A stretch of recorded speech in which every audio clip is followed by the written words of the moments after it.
Welcome back, everybody, to a kind of bonus video because this is the video I was planning to make for Sunday. And then I didn't because scheduling and stuff. So I figured I'll do it now. So the point is, I always said, like I said for a while, that I wanted to make a video on Ian McDonald's King of Morning, Queen of Day, which is an amazing story I just reread and I just want to talk about it. Now, what happened was on Saturday, I recorded a wonderful collaboration with Rock, and then after that, I got my hands on a promo copy of the upcoming The Offspring album. I started feeling 15 again. I got very drunk and I slept far longer than I wanted on Sunday. And then when I woke up, I got an email saying that in the evening we'll have a chat with Steven Erickson and the Critical Dragon. And suddenly my day was very much different than I expected. That turned out great, but it also meant that I finished the book Sunday at around midnight. Now, as you all know, I have a mind like a sieve. So I need to talk about this now, or otherwise I'll forget all the stuff that I want to talk about, because other stuff will be in my mind at that point and run through my mind and nothing will remain there. So that's why we're going to talk about it today. Pretend this is a bonus video. Pretend again it's Sunday, it's sunny. I have just come back from voting. I have just talked with High Fist Ruth and Bud for an hour and something about politics. Yes, that one will come up very soon, that video. I just want to stretch out the collaborations for a while. And now I've settled back. I've finished reading King of Morning, Queen of Day. I have done my workout, everything perfect. And now I'm sitting down, open my first beer of the day, and talk about a bit of urban fantasy set in Ireland. So it's maybe only partly urban, and partly rural, but we'll see that. We'll see about that. Anyway, that's what I'm going to do today. I'm going to talk about King of Morning, Queen of Day, an urban or whatever fantasy, science fiction, whatever monster of a novel written by Ian MacDonald in the year 1991. Let's do this. Cheers.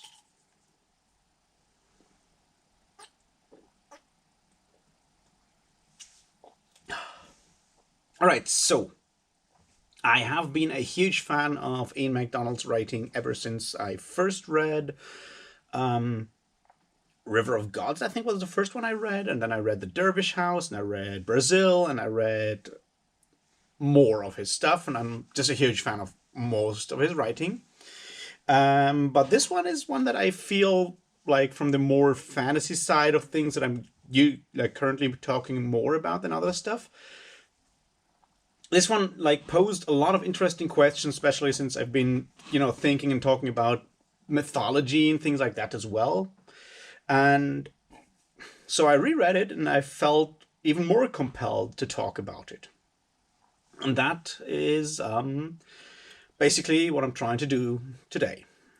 So Ian MacDonald is a British writer born in Manchester, lives in Belfast and in Northern Ireland, and has written a ton of novels, mostly science fiction, ranging from the rather hard sci-fi speculative fiction in something like River of Gods to the magical realism of something like his first novel, Desolation Road, which is absolutely fantastic.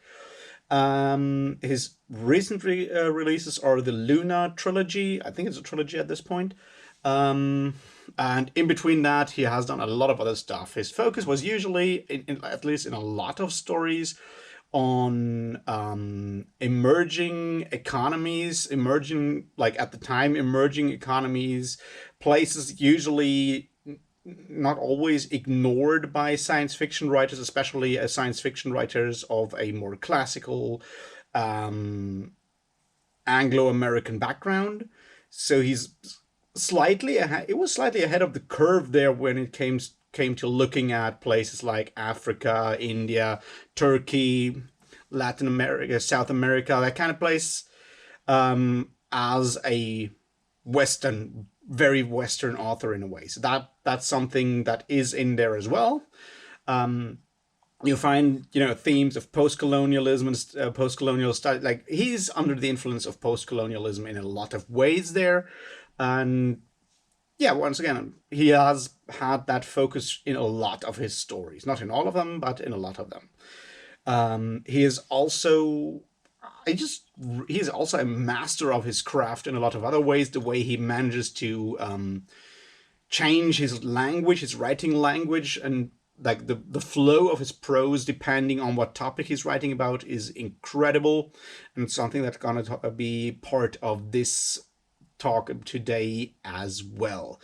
I'm gonna try to give a synopsis and then talk about things that I really, really, really like about it, and then at the end I'm gonna say talk about the spoilery stuff near the end, so you can switch off if you don't want to spoil yourself too much. Although, once again, this is one of these stories where I feel the actual plot spoilers aren't the main point. The actual plot is only one part of what makes this book great. So it's also only one part of what, what the bits that can be spoiled spoiled are not exactly what I think make the book great. So anyway, let's talk about the basics. The synopsis. This is a 3-part novel. It's a novel written in 3 parts. It's ostensibly urban fantasy that is set in Ireland. And the 3 stories are about 3 members, 3 women of the same family, like it's mother, daughter, and granddaughter. No, not granddaughter, great-granddaughter. So there's one generation skipped in between. And it takes place in 1913, in the 1930s, and in 1989, ostensibly. So these are the 3 periods. And it deals a lot with Ireland, mythology, the way mythology can be used to define an identity. It deals with those things. It also deals with a lot of other things. But yeah, there might be fairies mentioned here and there. Is as close as I'm going to get here now. So that's the overall structure, but that's only part of what makes this novel great. What makes it really, really great for me is the way MacDonald plays with language and style for once. So the first part, that's set in 1913, is written as a collection of diary entries and diary entries, newspaper clippings, doctor's reports, that kind of thing. And basically tells a straight up story in chronological order by the different characters that, come to voices. So it's like something that you find in a lot of literature of the time. It also mentions historical characters like William Butler Yeats plays a sort of important-ish role there. The emerging idea of Irish independence there, stuff like that. You have these mentions of Irish politics at the same time. The burgeoning of this romantically fueled Irish nationalism under people like Butler Yeats there is integral in a way in how it informs the minds or the mindscape of the people that we're talking about there. So that's the first part. And language-wise and stylistically, it borrows a lot from plays into the same things that a lot of novels and books of the time, like late 19th, early 20th century, work with, especially this style of having a collection of diaries and so forth tell the story. Famously, Dracula is obviously the big one from that slightly before, but time that is completely told with through letters and diaries, for example. But these things are the first one. The second part, in the 1930s, is very much written in the stream of consciousness style that someone like James Joyce used. And it plays with all these elements. You find elements in there that are very much like characters from a James Joyce novel. It also has moved significantly from the Irish countryside into Dublin. So there's that, and MacDonald plays with all these themes, the language, the atmosphere of a James Joyce novel in that second part in a way, and uses that to its fullest to tell the kind of story that he wants to tell there. So we have a different narrator.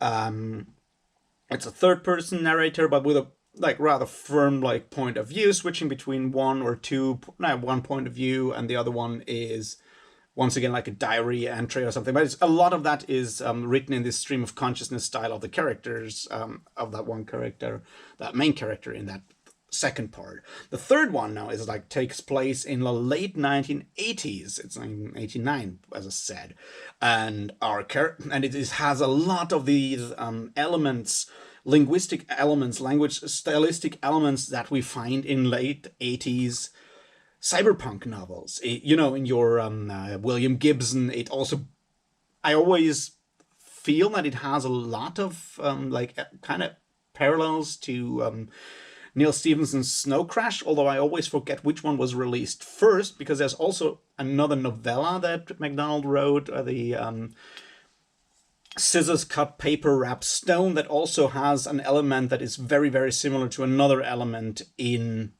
Snow Crash.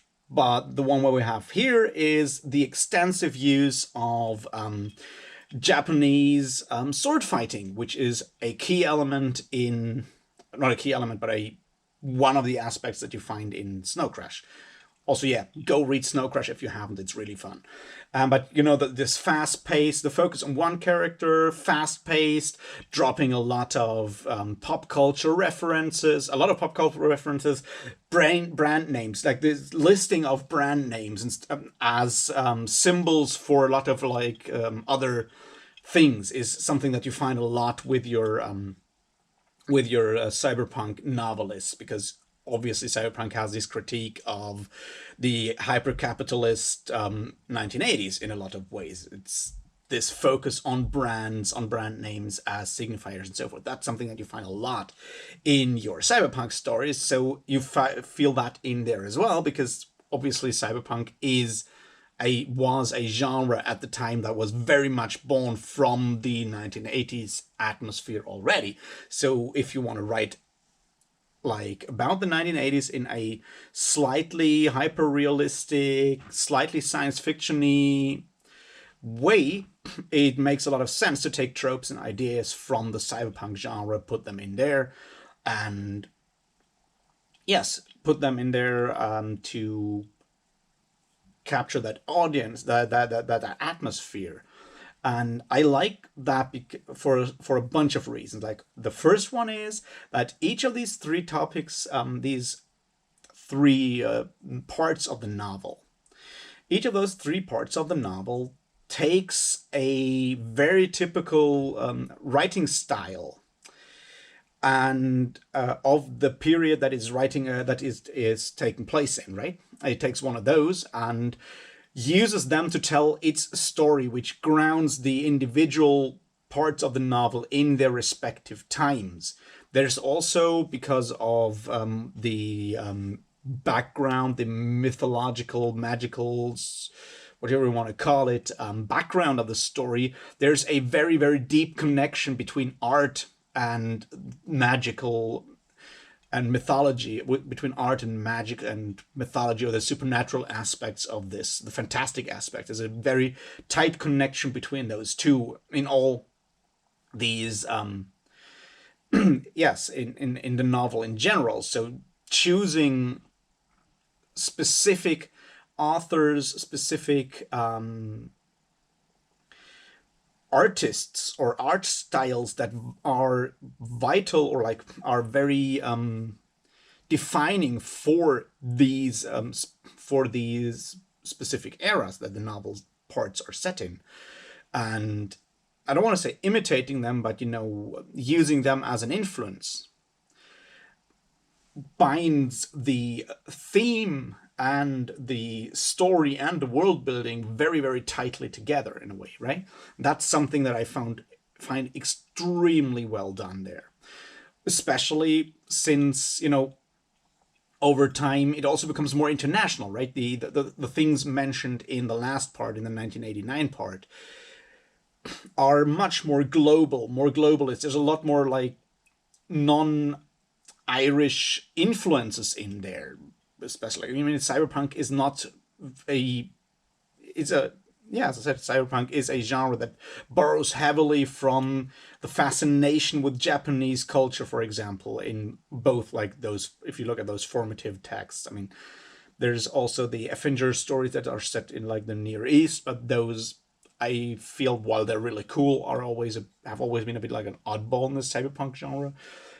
Anyway, this aesthetic is taken over into that last part as well. The fact that it has opened up in a way, I guess, and is no longer just focused on itself. Ireland is no longer focused on itself, just focused on itself in a way.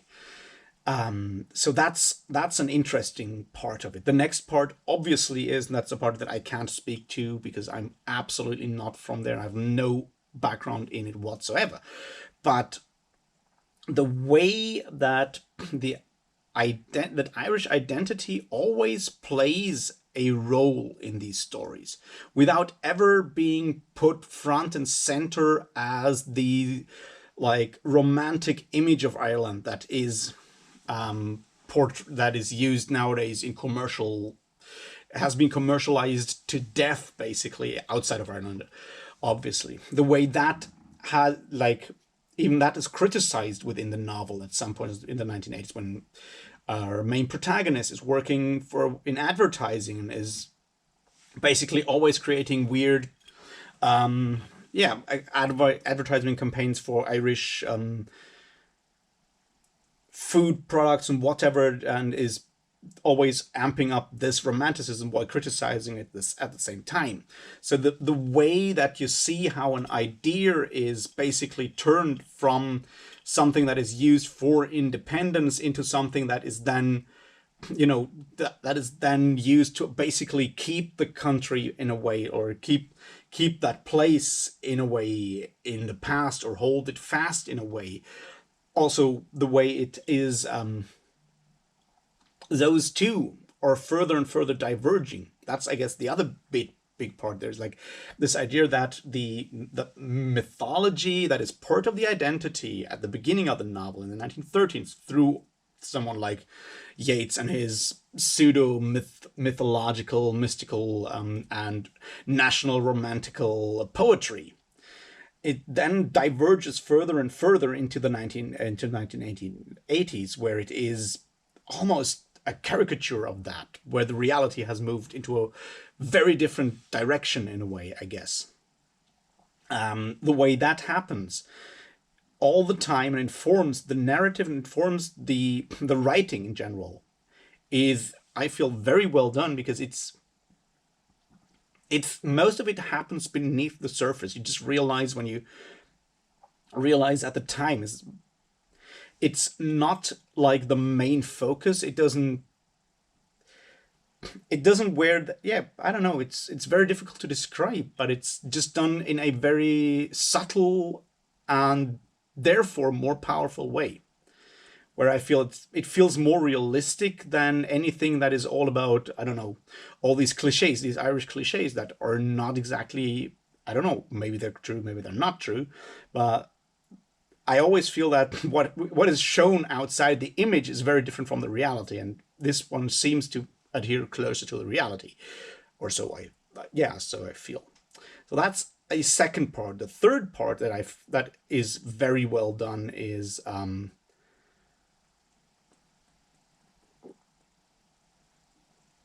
the third part is the structure, the topics it deals with. Now, here's the thing. This is sort of what you might call urban fantasy. It plays with a lot of these aspects. It also has a slight science fiction element to it, but that's maybe not the point that we need to talk about right now. Now, urban fantasy is a genre that I have a very fraught relationship to. There are, I am aware of that, some very, very amazing stories that have fantastic elements and are set in our current time, or were set in the current times and real world when they were written. I've actually talked about a bunch of them, right? I've spoken about Our Lady of Darkness, which you can, if you don't call it horror like I do, you can also call it urban fantasy, because it has fantastical elements. It's set in the, at that time, present time in San Francisco? I keep forgetting. One of those Californian country cities I never go to.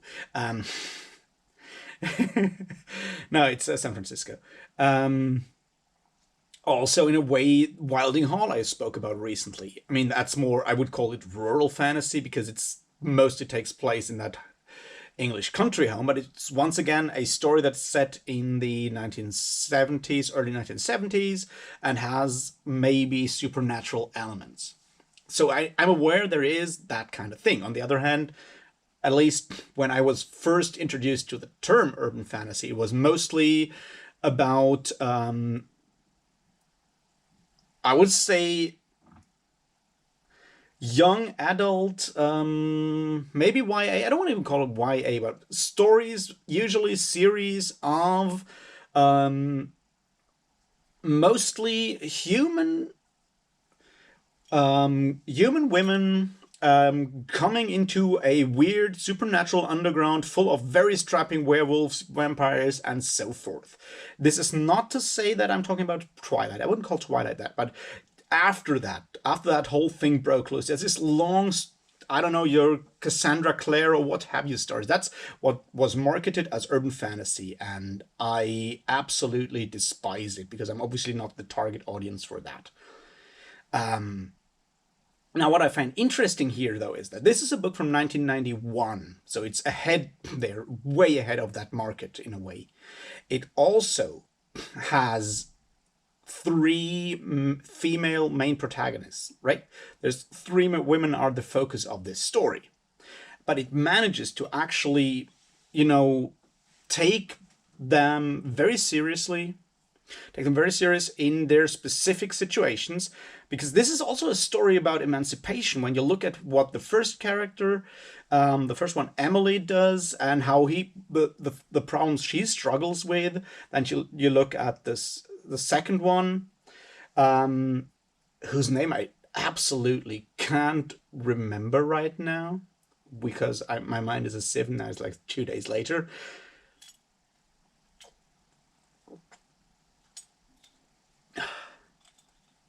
Anyway, maybe I'll remember it while I'm talking. But anyway, the third one is called Enya, so I suspect the middle one had also a name with an E at the beginning, but I'm totally not certain right now. Anyway, the problems that she struggles with are different ones, right?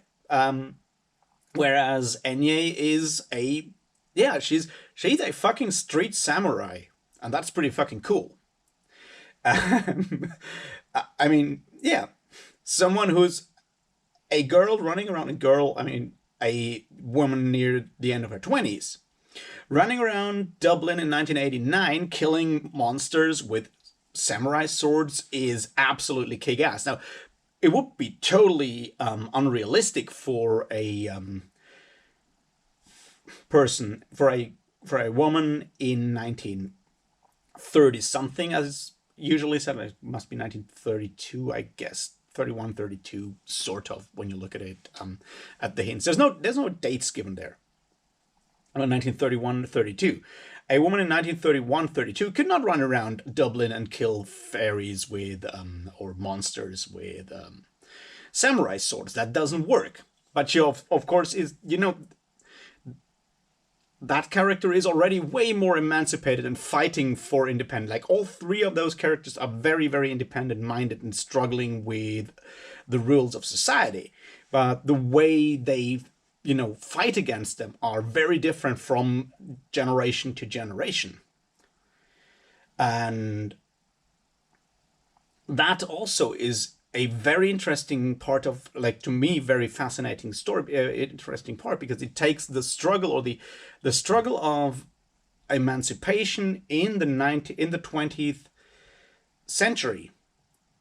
It shows that in a very, very clear way, and in a very serious way, in a way that doesn't feel condescending to me. Now, obviously, I am I might just be in a position where I'm also super condescending when I'm reading this and so forth, because I have a male perspective on the whole thing. But I felt this was done in a very once again in a very respectful way. Like a lot of things in the stories in and Ian McDonald's writing in general feel very respectful towards the subjects he's talking about. And this part is also done, once again, very respectfully, because it deals with mature topics like sexual violence, among other things. Also with the question of wanted or unwanted pregnancies and how to deal with those. It does that also in a very respectful way, I feel. So there's that aspect. Once again, there's in this one not too long book, I know it's like 500 pages, something like that. I feel it's like 500, 600 pages, something in that ballpark, maybe even a little less. But it manages to pack so much in there in a very deceptive way, because you don't realize all these things while reading it. You can just follow, you can go and read this as the story of a girl that sees fairies and bad shit happens, and another person that has bad shit happening to her and struggles through that, and then a third part about a woman with two samurai swords who goes and kicks ass because monsters are trying to do bad shit to her. And that's fine. And that's on the surface, very close to your average urban fantasy, but there's so much beneath the surface. And you can read that once again as a very, like, as a metaphor for the place it's about, for the idea, for Ireland and the image on the outside and all the stuff on the surface. It does that once again in this layered way. So that's the next bit. The third bit there is, not third bit, like, I don't know, I've lost count. The next part that is impressive is the way Ian MacDonald deals with mythology as a repository of a lot of human ideas, images, subconscious elements, and so forth, and how these things, how mythology impacts our life, has an impact on the countryside, on the countryside, on the regions, on the geography it is about, which I find very interesting. There is this concept in there at some point, myth lines, which are similar to ley lines, just, go the other way around. It's like, there is, like, our human mythology has over time ingrained these lines into the actual world in a way, because of all the stories we tell each other, all these ideas we have and so forth. And that's just brilliant in a way. So I feel we're coming to the part where I am going to go spoilery in a way. So if a story about 3 strong women struggling with society's norms at each of those times in Ireland, that is at the same time trying to become its own place.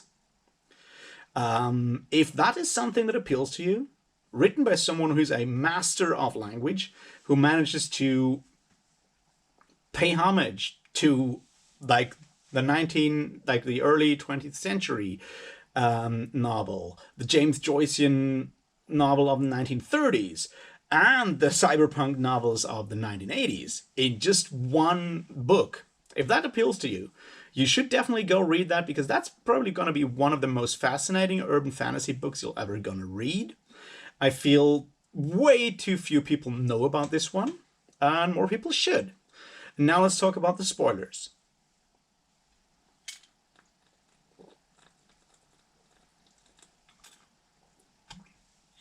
All right, spoilers. In the end, it is still a science fiction novel in the way that it tries to find more or less scientific explanations for how we perceive reality and how we might be able to change realities. Magic, in a way, is explained as a form of, you cannot even call it magic. So the idea is it's mytho-consciousness, and some people are able to break down the barriers between the past and the present and the future, possibly, and thus bring ideas or entities, imagined entities, from our global human subconscious that are, in the past. They can bring them into the present state because they can break down that border between the present and the past state in a way.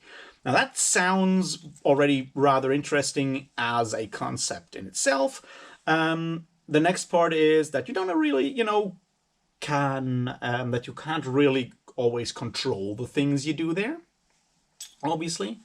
So there's a lot of bad stuff from the subconscious leaking over. The next question there is, what goes into that subconscious? And this is where it gets really cool, because the idea is that it's a continuous thing, but also we need to create new mythologies. We need to create new symbols, new ideas for our future, for the present and the future, because a lot of the stuff we think in are the symbols of our past, right? That's why we have fairies, we have dragons, we have knights, and all this stuff in fantasy, for example, that is basically a romanticized and warped idea of the past, and that expresses ideas and norms and morals of the past. And the question is that even helpful for our future as human beings? So the question of what can mythology do for us in the future, and how can we as a people, as humans, how can we shape our future mythologies? Because the stuff we create now will be the mythologies, like the past mythologies of future generations. And what kind of responsibility does that put on us? It's all these all these questions that are sort of raised at the side in a way. So that's just, something that you can completely ignore and go read it as the fantasy novel where people fight fairies or get hurt by fairies, because that's what fairies do. But you can also just read it as this long dissertation on the question, what impact mythology, what good and bad impact mythology, folklore, tradition have on a country, how they can shape a country's present, even though they are romanticized to a brutal point, and what kind of responsibilities that puts on us as people who have to deal with all these mythologies around us. And while the whole thing is set in Ireland, and there's this one part where one of the characters leaves Ireland and suddenly she cannot see any of those myth lines because she's out of her mythological context. She goes to a very strange city that is described as a foreign city, and that's one of those wonderful things, because it's never mentioned. The name of the city is never mentioned, but it's Liverpool. So she takes a ferry to Liverpool, and Liverpool is described as an absolutely strange foreign city, and that's, once again, brilliantly done.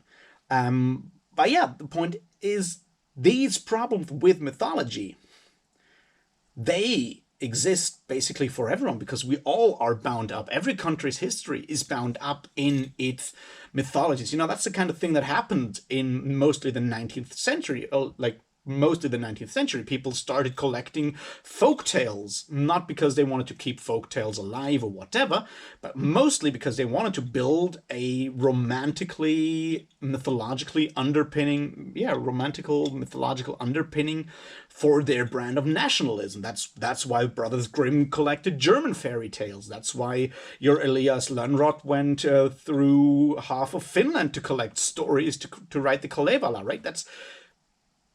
There was that impulse behind it already. And then you have people like, for example, in Ireland, Butler Yeats writing poems that he kind of thinks are in this nationalistic romantical way to perpetuate and move and form that mythology in a way. And then you see what comes from all of that. And you have similar effects, obviously, happening in other parts of the world.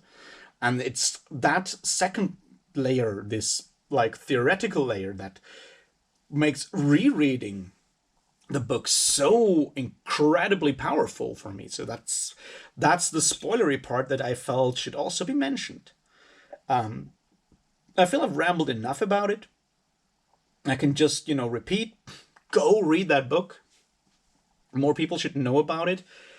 If fantasy, urban fantasy, is something you have, like me, often looked down upon, go read something like this, because this shows you that urban fantasy can be extremely well done, extremely powerful. And once again, it's the kind of book that I like, because it's the kind of book where I can make all these connections to other things that I've read somewhere else, and then I recognize there, and I kind of, oh yeah, that's pretty well done. That's cool. And then I go and start thinking about something else. And I like to read books that make me think about other stuff. So if that's something that sounds interesting to you, go read it.